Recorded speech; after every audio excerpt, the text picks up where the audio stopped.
नमस्कार, मैं प्रदीप शर्मा नवा जमाना टीवी तो बदलते समय अनुसार असी कई तरह ਦੀਆਂ ਆਪਣੀਆਂ ਆਦਤਾਂ ਵੀ ਬਦਲ ਰਹੀਆਂ ਹਨ, ਜਿਨ੍ਹਾਂ ਵਿੱਚ ਖਾਣ ਪਾਣ ਦੀ ਗਲਤ ਆਦਤਾਂ, ਜਿਨ੍ਹਾਂ ਵਿੱਚ ਬੇਤਰਤੀਬਾ ਖਾਣਾ, ਬੇਵਕਤਾ ਖਾਣਾ, ਜੰਕ ਫੂਡ ਤੇ ਮਿਲਾਵਟੀ ਭੋਜਨ ਸ਼ਾਮਿਲ ਕਰਨਾ ਵੀ ਸ਼ਾਮਿਲ ਹੈ। ਇਸ ਦੇ ਨਤੀਜੇ ਵਜੋਂ ਅਸੀਂ ਕਈ ਤਰ੍ਹਾਂ ਦੀਆਂ ਭਿਆਨਕ ਜਾਨਲੇਵਾ ਬਿਮਾਰੀਆਂ ਦੇ ਸ਼ਿਕਾਰ ਵੀ ਹੋ ਰਹੇ ਹਾਂ। ਅਜਿਹੀ ਇੱਕ ਬਿਮਾਰੀ ਹੈ ਗੁਰਦਾ ਰੋਗ। ਗੁਰਦਾ ਰੋਗ ਦੇ ਰੋਗੀ ਲਗਾਤਾਰ ਬਾਰ-ਬਾਰ ਡਾਇਲਿਸਿਸ ਕਰਾਉਣ ਕਾਰਨ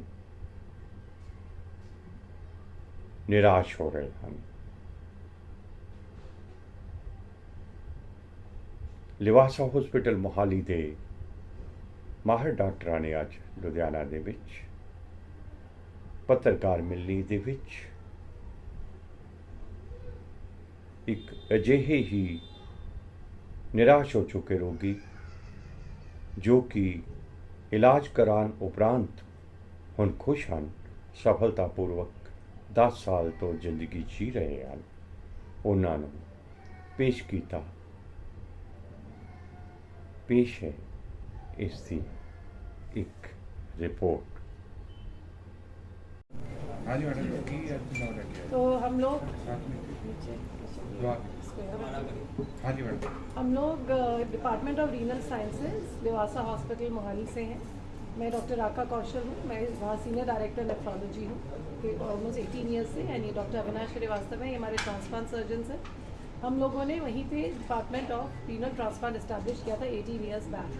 तो हमारा एफर्ट यही रहता है कि रूटीन ट्रांसप्लांट्स तो obviously all over the country होते ही हैं। हम एफर्ट करते हैं कि कुछ हम नई टेक्निक्स लाएं जिससे कि हमारा डोनर पूल बढ़ सके, क्योंकि हमारी न्यूक्लियर फैमिलीज़ हो गई हैं और डोनर फैमिली में एक या दो ही होते हैं, और अगर उनका ब्लड ग्रुप नहीं मैच करता तो पेशेंट्स को बहुत प्रॉब्लम होती है। कैडेवरिक ट्रांसप्लांट के लिए बहुत लंबा लंबा वेट करना पड़ता है, तब तक डायलिसिस में पेशेंट की हालत बिगड़ जाती है।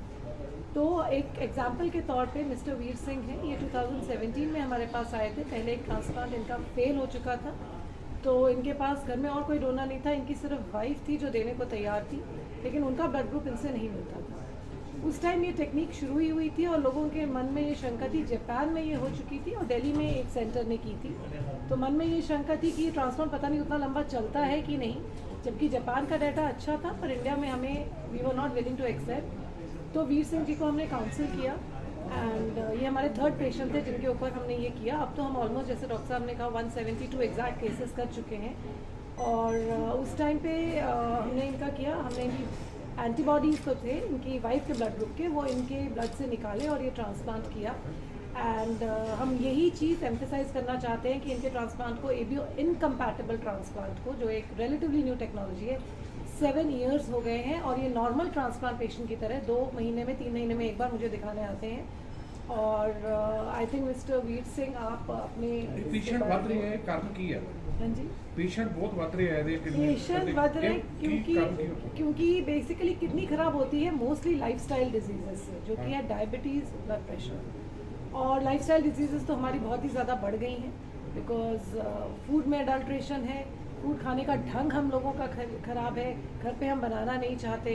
हमारे बहुत क्विक डिलीवरी प्लेटफॉर्म्स आ गए हैं जहाँ 5 मिनट में फूड डिलीवरी हो जाती है, so that is easier, more convenient.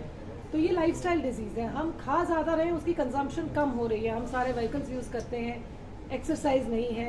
So this is the reason कि lifestyle, diabetes, blood pressure is the commonest cause kidney failure का। और जब वो बढ़ रहा है, डायबिटीज़ तो इंडिया एपिडेमिक हो चुका है, तो वो बढ़ेगा तो किडनी की प्रॉब्लम भी अपनी बढ़ती जाएगी। और थर्ड है पेन किलर्स। हम लोग ओवर द काउंटर केमिस्ट से जाके जो पेन किलर्स ले लेते हैं, वो भी किडनी फेलियर का एक बड़ा ही प्रॉब्लम।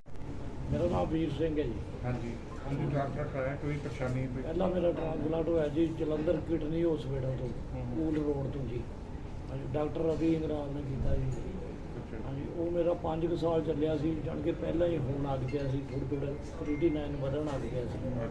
ਹਾਂਜੀ, ਉਸ ਤੋਂ ਬਾਅਦ ਫਿਰ 15 ਦੇ ਵਿੱਚ ਬਿਲਕੁਲ ਹੋ ਗਿਆ ਸੀ ਜੀ। 16 ਦੇ ਵਿੱਚ ਫਿਰ ਮੈਂ ਇੱਥੇ ਗਿਆ, IVY ਜੀ ਨੂੰ ਉੱਥੇ ਮਿਲਿਆ। ਉਹਦੇ ਵਿੱਚ ਉਹ ਪਹਿਲਾ ਜਿਹੜਾ ਮੇਰਾ ਟ੍ਰਾਂਸਪਲਾਂਟ ਹੋਇਆ ਸੀ ਜੀ, ਉਹਦੇ ਵਿੱਚ ਤਾਂ ਮੇਰੀ ਸੇਮ ਕਿਡਨੀ ਸੀ, ਮੇਰੀ ਸਿਸਟਰ ਨੇ ਦਿੱਤੀ ਸੀ। ਉਹ ਪੋਜ਼ਿਟਿਵ ਵੀ ਮੇਰਾ ਸੀ, ਉਹੀ ਉਹਨਾਂ ਦਾ ਸੀ। ਉਹ ਦਿੱਤੀ। ਫਿਰ ਉਸ ਤੋਂ ਬਾਅਦ ਮੈਂ ਮੈਡਮ ਕੋਲ ਗਿਆ, ਮੇਰੀ ਵਾਈਫ ਨਾਲ ਇਹ ਪੋਜ਼ਿਟਿਵ ਸੀ, ਮੇਰਾ ਉਹ ਸੀ ਜੀ। ਫਿਰ ਇਹਨਾਂ ਪਲਾਜ਼ਮੇ ਕਰਕੇ ਜੀ ਮੇਰਾ ਉਹ ਹੁਣ ਮੇਰਾ ਬਿਲਕੁਲ ਸਹੀ ਚੱਲ ਰਿਹਾ ਜੀ। ਅੱਛਾ ਕਿੰਨਾ ਕੁ ਸਮਾਂ ਹੋ ਗਿਆ ਕਰਾਏ ਨੂੰ? ਮੇਰਾ ਜੀ ਕਿਰਾਏ ਨੂੰ 17 ਚ ਹੋਇਆ ਜੀ, 18/3/17 ਨੂੰ ਦੁਬਾਰਾ ਹੋਇਆ ਸੀ ਜੀ। ਤੁਹਾਨੂੰ ਕੋਈ ਲਾਈਫ ਦੇ ਵਿੱਚ ਕੋਈ ਪ੍ਰੋਬਲਮ ਆਈ ਹੋਵੇ, ਪਹਿਲੀ ਕਿਡਨੀ ਜਾਂ ਦੂਸਰੀ ਵਾਰ? ਕੋਈ ਪ੍ਰੋਬਲਮ ਨਹੀਂ ਆਈ ਜੀ। ਖਾਣ ਪੀਣ ਤੇ ਕੁਝ ਹਾਂਜੀ ਖਾਣ ਪੀਣ ਦੀ ਜਾਂ ਕੋਈ ਹੋਰ ਪ੍ਰੋਬਲਮ? ਨਹੀਂ ਜੀ ਨਹੀਂ। ਸਰ ਬੋਲਣ 'ਚ ਵੀ ਤਕਲੀਫ? ਹਾਂਜੀ ਨਹੀਂ ਜੀ, ਡੋਨਰ ਤਾਂ ਬਿਲਕੁਲ ਠੀਕ ਆ ਉਹਦਾ। ਮੇਰੀ ਬੋਲਣ ਵਾਈਫ 'ਚ ਦਾ ਤੁਹਾਨੂੰ ਇੱਕ ਕੋਈ ਤਕਲੀਫ? ਹਾਂਜੀ ਤੁਹਾਨੂੰ ਬੋਲਣ 'ਚ ਕੋਈ ਤਕਲੀਫ ਹੈ? ਨਹੀਂ ਕੋਈ ਤਕਲੀਫ ਨਹੀਂ ਜੀ। ਠੀਕ ਹੈ ਜੀ। ਪਰਹੇਜ਼ ਵਗੈਰਾ ਕੀ ਕਰਦੇ ਹੋ? ਪਰਹੇਜ਼ ਕੀ ਕਰਦੇ ਹੋ ਫਿਰ ਨਾਲ? ਪਰਹੇਜ਼ ਤਾਂ ਬਾਹਰ ਦਾ ਹੀ ਨਹੀਂ ਖਾਦਾ, ਘਰ ਦਾ ਤਾਂ ਜੋ ਵੀ ਬਣਦਾ ਖਾ ਲਈਦਾ ਜੀ। ਹਾਂਜੀ ਇਸ ਤੋਂ ਬਾਅਦ ਤਾਂ ਮੈਨੂੰ ਮੁੜ ਕੇ ਕਦੇ ਬੁਖਾਰ ਵੀ ਨਹੀਂ ਹੋਇਆ ਹੈਗਾ ਜਾਂ ਕੁਝ। ਬਿਲਕੁਲ ਸਹੀ ਕੋਈ ਚੱਲ ਨਾਲ ਦਵਾਈ ਵੀ ਖਾਣੀ ਪੈਂਦੀ ਹੈ ਤੇ ਹਾਂਜੀ ਰੈਗੂਲਰ ਚੱਲਦੀ ਹੈ ਦਵਾਈ? ਥੋੜੀ ਬੜੀ ਹਾਂਜੀ ਖਾਣੀ ਪੈਂਦੀ। ਕਿੰਨੇ ਕੁ ਦੀ ਹੁੰਦੀ ਮਹੀਨੇ ਕੁ ਦੀ ਦਵਾਈ? ਹਾਂਜੀ ਮਹੀਨੇ ਕੁ ਦੀ ਕਿੰਨੇ ਕੁ ਦੀ ਹੋ ਜਾਂਦੀ ਹੈ ਦਵਾਈ ਜਿਹੜੀ ਖਾਣੀ ਪੈਂਦੀ ਨਾਲ? ਚੱਲ ਜਾਂਦੀ ਹੈ ਜੀ 2500 3000 ਦੀ। ਹਰ ਮਹੀਨੇ ਜਾਨੀ ਕਿ? ਹਾਂਜੀ ਬਸ ਠੀਕ ਹੈ, ਥੈਂਕ ਯੂ। शुभ नाम? मैं डॉक्टर अविनाश श्रीवास्तव। श्रीवास्तव साहब कि ये जड़ा मेन इस डिजीज़ का कारण की है? देखिए आज की डेट में हमारी जो लाइफस्टाइल डिजीजेज हो रही हैं जैसे ब्लड प्रेशर और डायबिटीज़, ये मेन कारण है जो हमारे इतना किडनी फेलियर बढ़ रहा है। बिकॉज हमारा लाइफस्टाइल ऐसा हो गया है, स्ट्रेस बढ़ रहा है, हमारे खाने में पोल्यूशन है, ये सब चीज़ मिला के चलना फिरना में एक्सरसाइज लेवल हमारा कम है, तो ये सब चीज़ मिला के लाइफस्टाइल डिजीजेज बढ़ रही हैं, तो उसके चलते किडनी डिजीजेज बढ़ती ही जा रही है। कुल मिला के जे आप कहिए कि फूड अडल्ट्रेशन और बेटाइमा खाना है जी, रात ਨੂੰ 3 ਵਜੇ ਵੀ ਖਾ ਰਹੇ हैं, एक्सरसाइज है ही नहीं, डेली रूटीन डिस्टर्ब रूटीन। और ਆਉਣ ਵਾਲੇ ਜਿਹੜੇ ਪੇਸ਼ੈਂਟ ਜਿਹੜੇ ਹੱਲੇ ਇਸ ਦੇ ਸ਼ਿਕਾਰ ਨਹੀਂ ਹੋਏ, ਜਿਹੜੇ ਕੋਈ ਆਪਾਂ ਜਿਨ੍ਹਾਂ ਨੂੰ ਆਪਾਂ ਕਹਿ ਸਕਦੇ ਪੇਸ਼ੈਂਟ ਤੇ ਹੈਗੇ ਨੇ ਪਰ ਉਹਨਾਂ ਨੂੰ ਪਤਾ ਹੀ ਨਹੀਂ ਕਿ ਉਹਨਾਂ ਨੂੰ ਕੀ ਪ੍ਰੋਬਲਮ ਹੈ। एक्चुअली किडनी की डिजीज़ में ये प्रॉब्लम बहुत बड़ी है कि ये जब तक बहुत ज़्यादा नहीं बढ़ जाती कोई सिम्टम्स खास नहीं होते। जी ठीक है, हल्का फुल्का हो सकता है, थोड़ा सा वीकनेस लगने लगे तो वो अक्सर लोग जो है इग्नोर कर देते हैं। सिम्टम किस ने? सिम्टम्स जब आते हैं तब तक ऑलरेडी काफ़ी लेट हो जाता है। तो बेस्ट तरीका है कि अगर तो आपको ब्लड प्रेशर और शुगर है तब तो डेफिनेटली आपको बहुत ही कॉशियस रहना पड़ेगा। अदरवाइज भी आपने ये पैरामीटर्स अपनी शुगर ब्लड प्रेशर कंट्रोल रखना है। और 40 साल के बाद हम कहते हैं साल में कम से कम एक बार अपने ब्लड टेस्ट ज़रूर करें, क्योंकि ब्लड टेस्ट ही शायद सबसे अर्ली आपको बता पाएंगे कुछ प्रॉब्लम हो। ब्लड और यूरिन के जो रूटीन टेस्ट हैं उसमें ये बिल्कुल रहता है। ਲਿਵਾਸਾ ਹਸਪੀਟਲ ਦੇ ਵਿੱਚ ਜਿਹੜੇ ਪੇਸ਼ੈਂਟ ਗਰੀਬ ਨੇ ਉਹਨਾਂ ਵਾਸਤੇ ਕੋਈ ਹੈ फैसिलिटी? नहीं, स्पेशल हम डिस्काउंट्स देते हैं। हालांकि हमारा अभी ये आयुष्मान भारत वगैरह में स्कीम में नहीं लिस्टेड है, लेकिन अगर कोई कभी गरीब पेशेंट तो we have some NGOs who are associated with us जो उसको हेल्प करते हैं, और हम भी कुछ स्पेशल एज अ हॉस्पिटल हम स्पेशल रेट्स उनको देते हैं। So thanks sir. Thank you.